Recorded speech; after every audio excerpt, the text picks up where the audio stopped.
Today we are going to talk about a very special field called time generated, which is available in all the tables available in loganalytics, and each and every row ingested into the table can be segregated by time generated column, and that also act as a filter while we try to write our query and map the accuracy of the records within the query. Now to do that, we'll be taking sign in logs, and I have started typing sign in logs, and just for understanding and ease of the query, we will be customizing the query to get some more columns over here. So I will be kind of writing the query over here, which you can see over here, and I would say we will also write another line to make sure the query is working properly.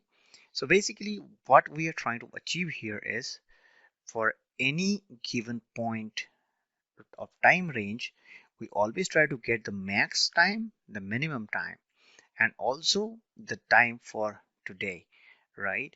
And also we extend that time to the start of the day for the max date, start of the day for the minimum date, and we project them in such order so that that becomes very useful for us to understand all the concepts.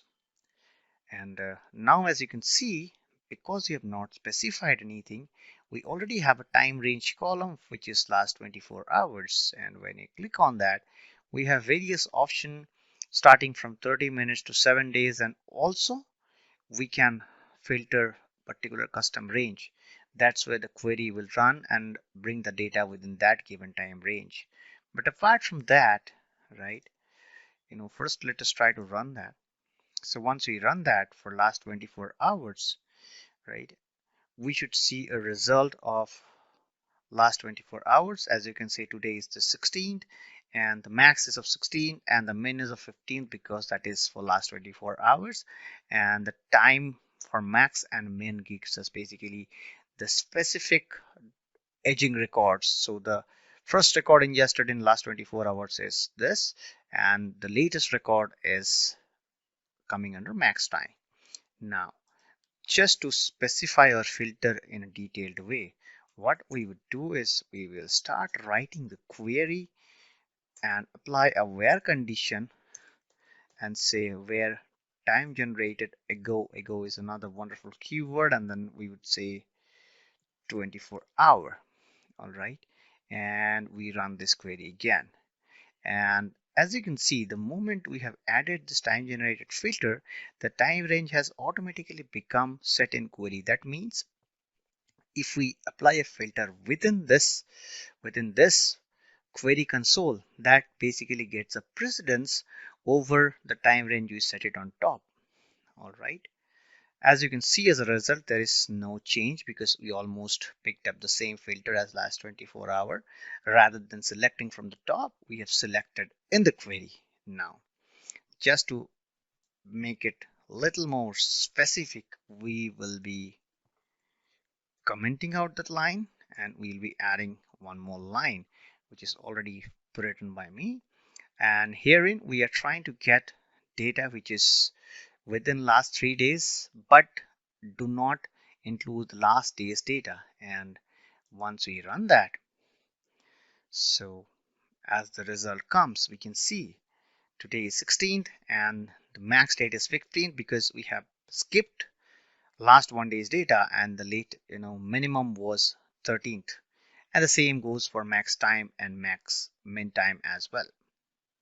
Now, just to do a bit more analysis, we will pick up one more line of query and then try to understand this is a bit more. So what we are saying is, get us the data from the starting of the day 3 and starting of the day 1, and once we run this, in the result we should see the start date is 14th and the min date is 13 here because we have used start time for both of the days, and same goes for max time and min time.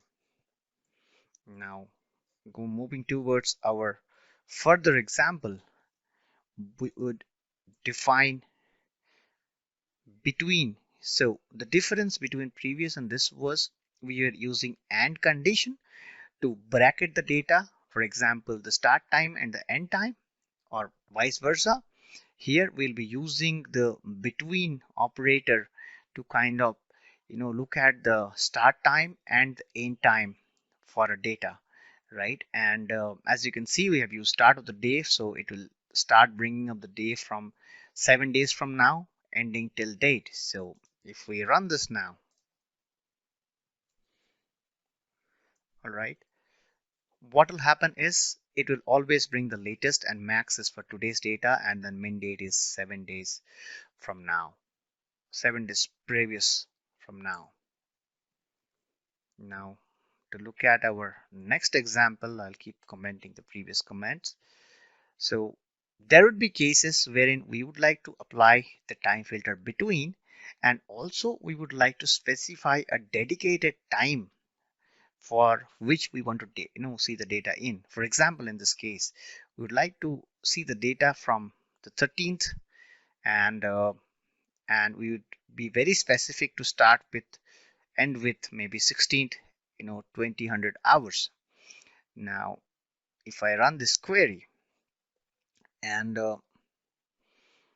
let us look at the data. It was starting from 13 and the max time is 16. The same goes here in min and max. Now if we try to tweak a little bit, instead of the evening, if we do it, let's say early morning, right? Let's say 02. So ideally people should not be logging in. So if I run this again, right now, what will ideally happen? As you can see, today is 16. So because there was no logs between 15th after 12 o'clock to 16 2 o'clock in the morning, so we get the max date at 15th itself, so the previous day. All right, now to see our next example, we will comment out the current line and write down time generated between start of the day ago 48 hours, which is nothing but today, and end of the day, day 1, which is current day. And if we run it, right, so as a part of the result, we should see the max date is 15 because we have ended the day 1 day ago, and the start was 14. That's because it was started 48 hours, which was nothing but 2 days before. So these are different types of ways where you can apply filter to fine tune our data.